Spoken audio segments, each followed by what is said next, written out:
Welcome to the I Get It Show, a creatively fun discussion focused on the pursuit of meaningful daily life. With a wide variety of topics, insights through celebrations, influencer interviews, and everyday life journey interactions. Inspiring you to pursue passionate happiness and discovering the simple aha moments in life that serve to power the journey of purpose. And now your hosts for the I Get It Show, Jeff Armour and Lindsay Lott.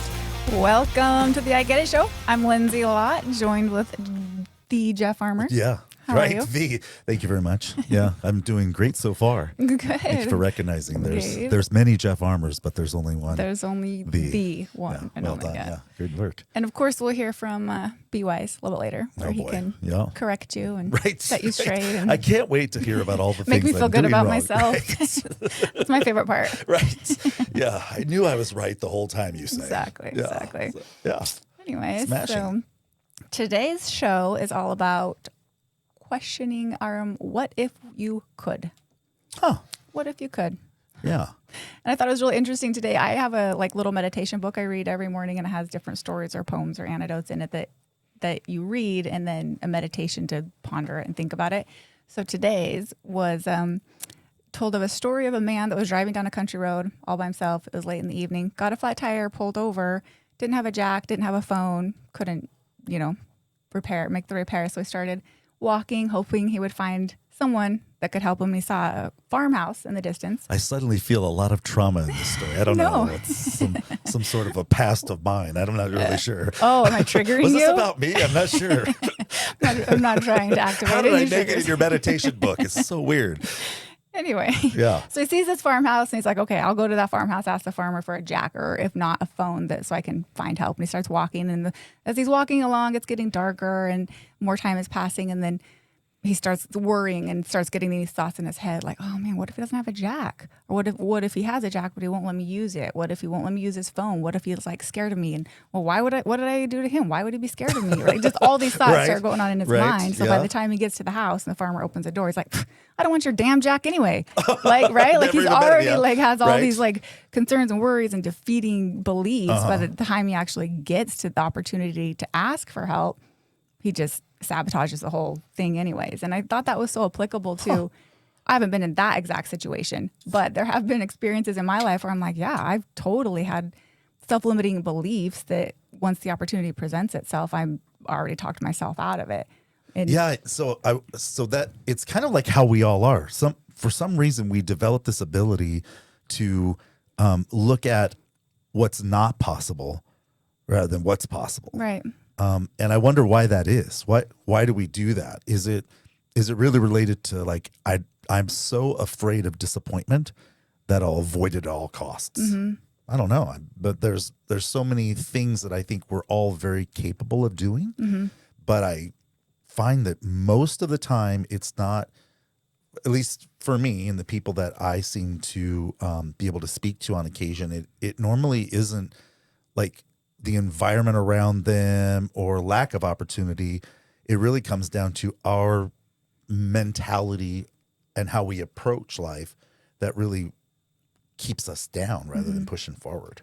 I think that's true. I know that's true for me. It's my perspective on the situation and my belief in myself. But I also think that the unknown is a little bit scary, right? Like we find so much comfort in normalcy that sometimes we just become complacent in our lives. I talked to a guy yesterday, but it's so funny because, things come into as we're like going to do shows like this. It's funny how things come into our lives that maybe it wouldn't have come into our lives last week. So I was talking to a guy yesterday about doing some media stuff, and he's super outgoing and he loves to tell jokes. He's like all over the place, like super fun. Right.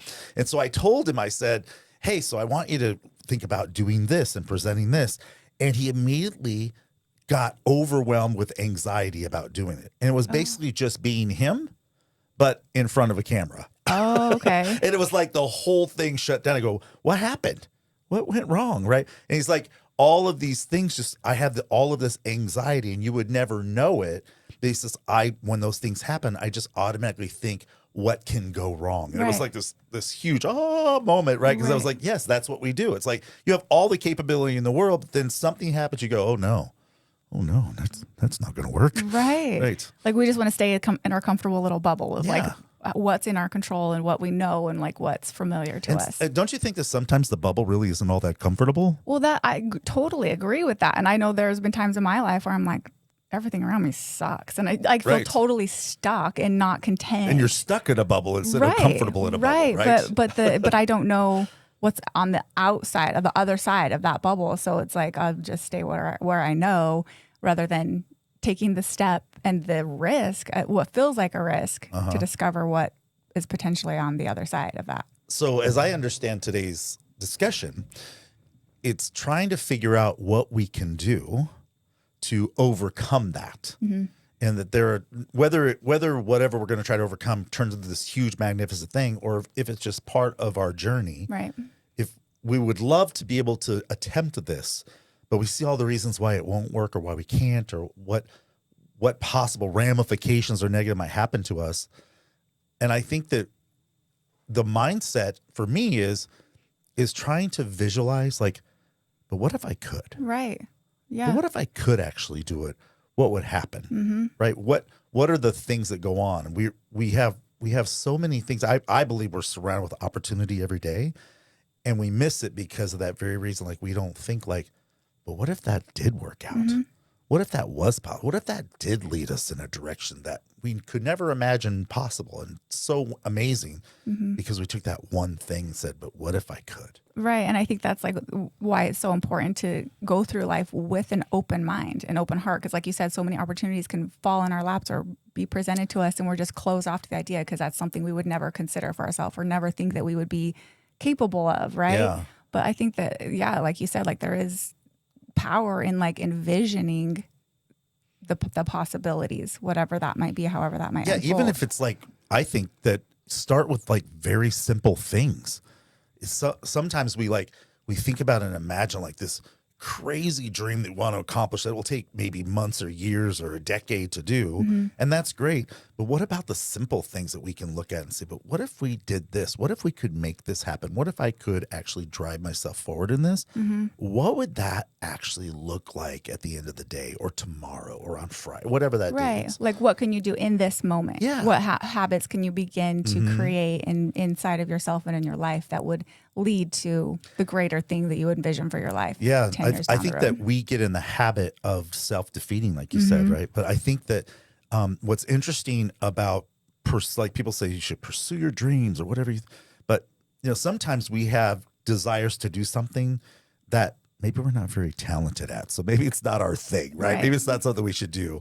So I think when you're pursuing something, you got to think about, what are my interests? What drives me, right? What is my real skill level or my ability to build a skill in this level? And then can I see myself getting joy out of this, feeling fulfillment out of this? And if you could put those three things together, then it's a lot easier to sustain that. But I think the first step is to go, man, but what if I could do that? What if that actually did happen? Right. So be realistic about it.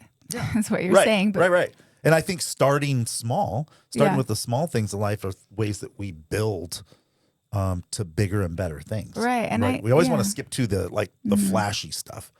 But I wonder if we just started with these small things. Start with the small what things. Could it turn into? Well, I think I like that, because I think as humans having this life experience, we're meant to always be progressing, evolving, growing, learning. So even if we do have this vision, this high standard set for ourselves, we have to start down that path anyway, one step at a time. And sometimes we think we have failed if we don't reach this point, which I don't think it's failure if you're learning and growing and not remaining stuck. Like, you're still progressing in some way. Yeah. Well, John Maxwell says that you either win or you learn. Right.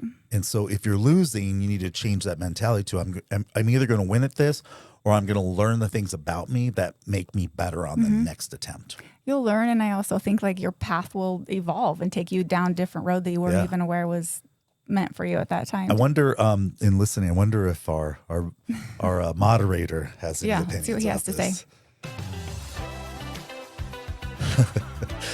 Be wise. What have you been listening to? As always, you're wise to come to me. Yeah. So Lindsay, I have a note here for Lindsay. She said normalcy. I've always pronounced it normalcy, so I don't know which is right, Okay. but we'll leave that up to our listeners to decide. Is Okay. normalcy or normalcy? I This is the choose- first time he's called me out on like Yeah, my I enjoy this. enunciation, so This I is my appreciate that. I feel like I'm favorite one of episode so far. You've been perfect so far. and I might say that I'm not sure. I think I like normalcy. Back to you. Normalcy. Normalcy, right? It took me by surprise. I had to think for a second because that's not how I say it. That doesn't mean I'm right, but it could be. True.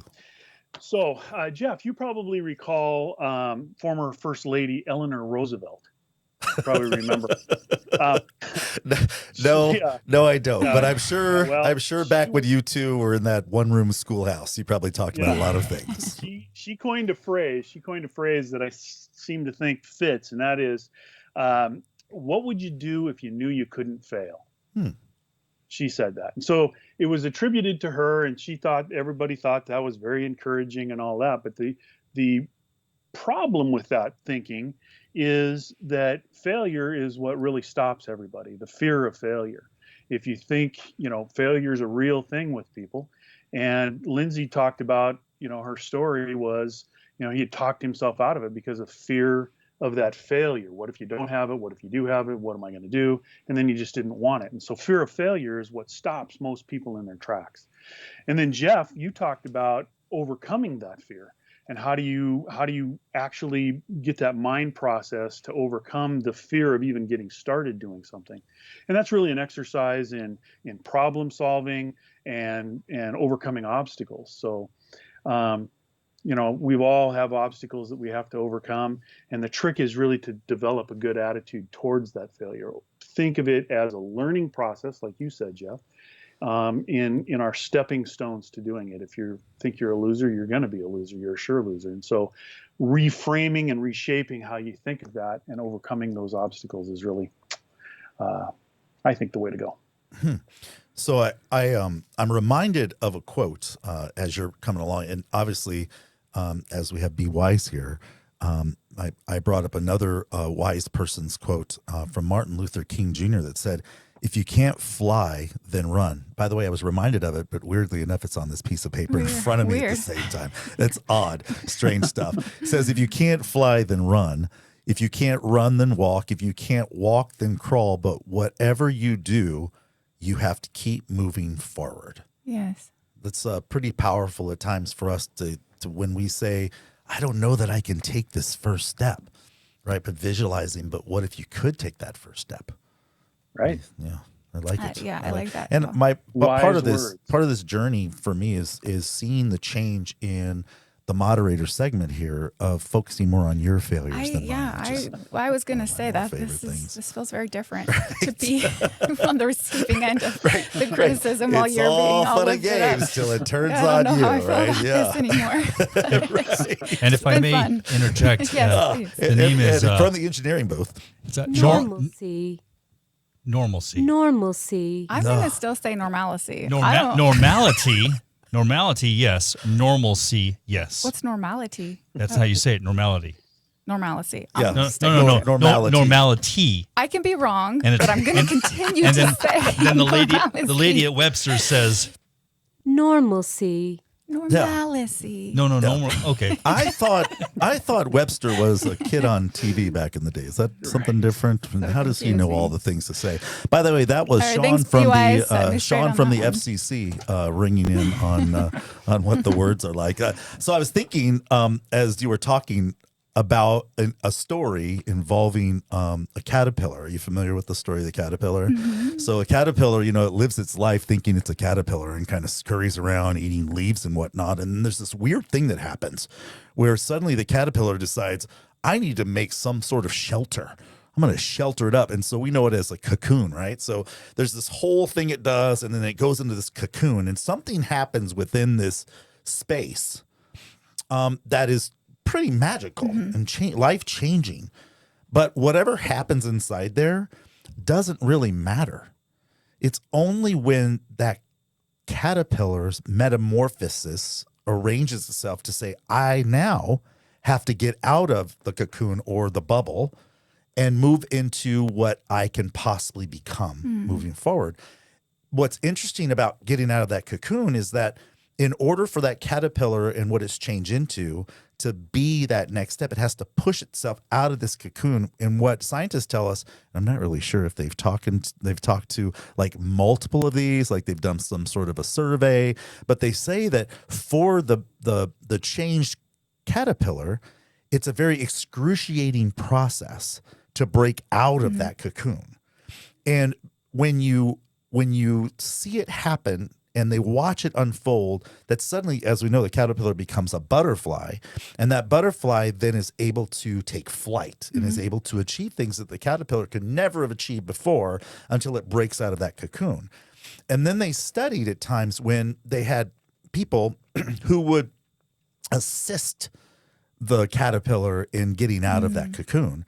And they found that if the assistance was too much, the metamorphosized, I don't know if to check with Webster and Sean on the FCC, but what the changed caterpillar isn't able to then take flight because the process of getting out of that cocoon is what builds the strength and changes its wings into just something flowery, just something purposeful.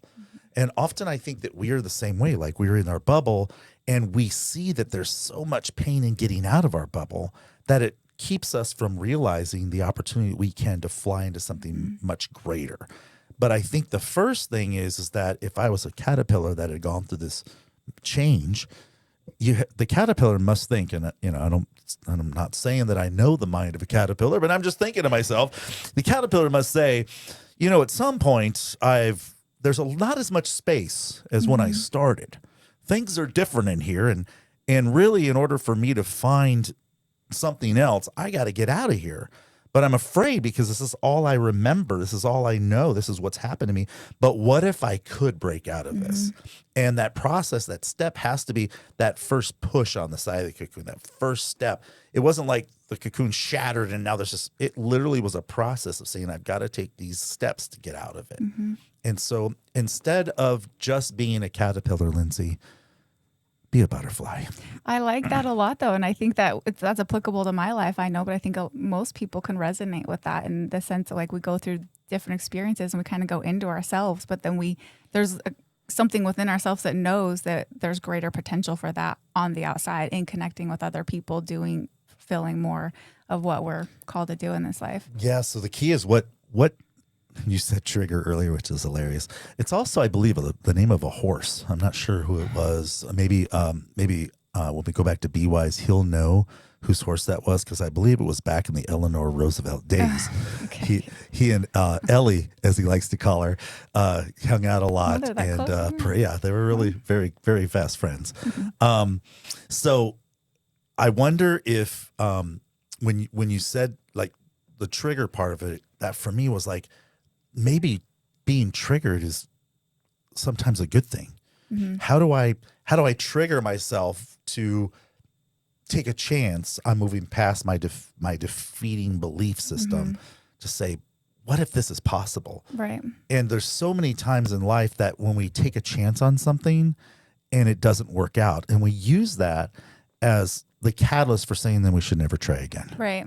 Yeah, we just assume that we're always going to be failures. Right? So we failed once. And so, I could give you all kinds of examples where all these people in life failed more than they succeeded, whether we talk about Thomas Edison, or we could go on Michael Jordan, whatever. There's more failure than anything else, right? So in your world, what is the trigger for you?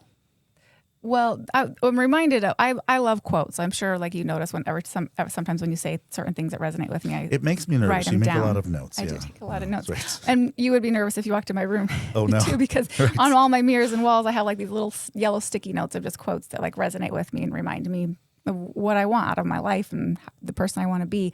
But 6 years ago or so, I think it was my stepfather that said to me, if from five years from now, if everything in your life was exactly how it is today, would you be content? Would you be satisfied?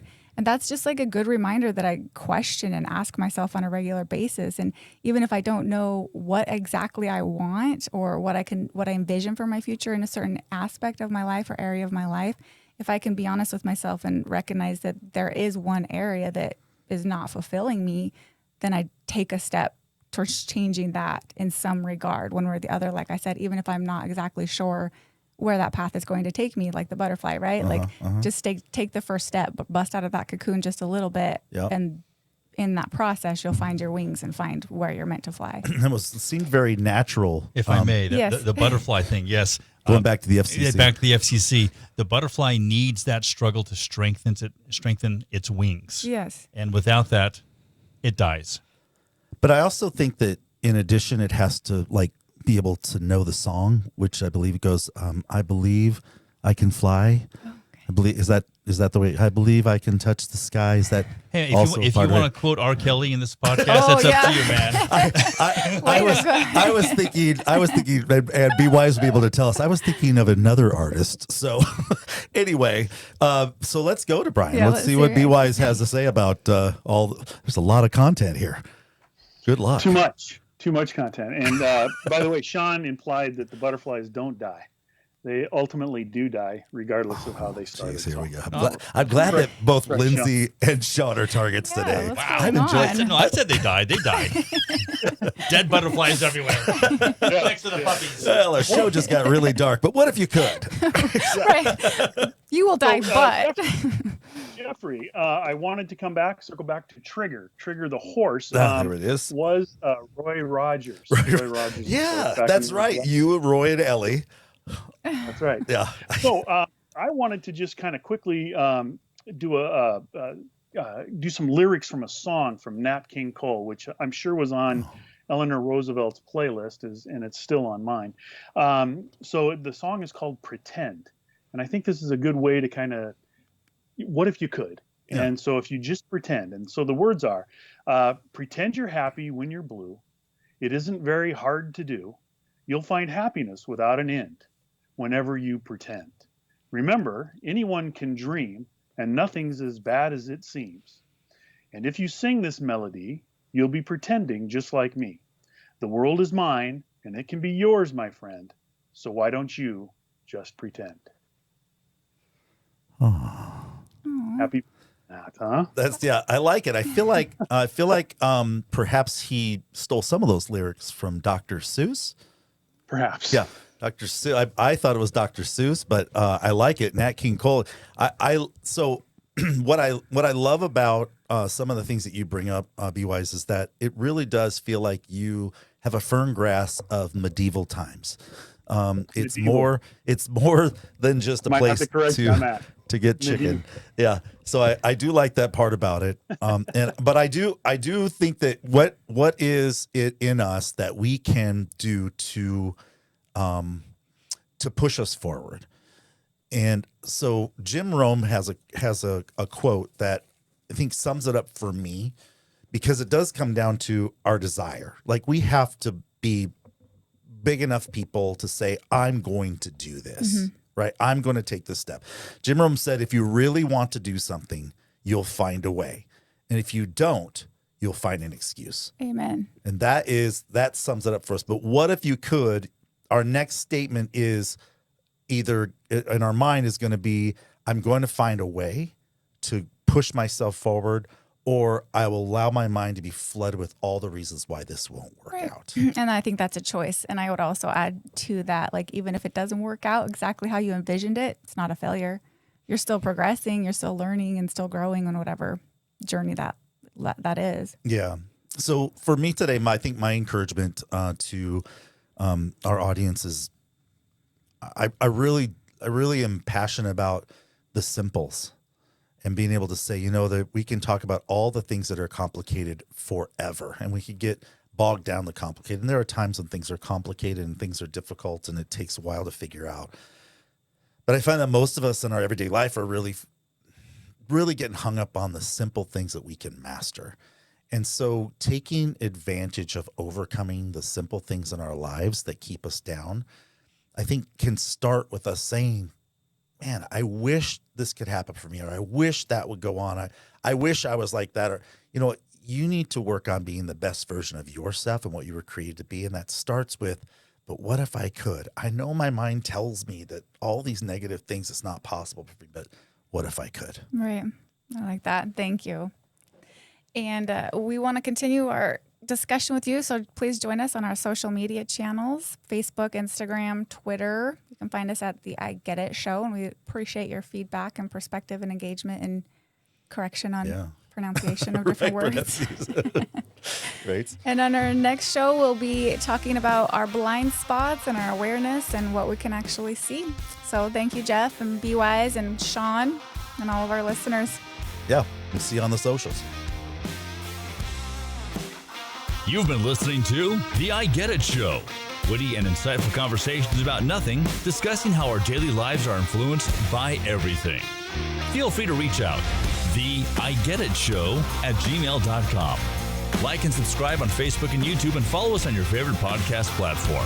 Until next time, this has been The I Get It Show.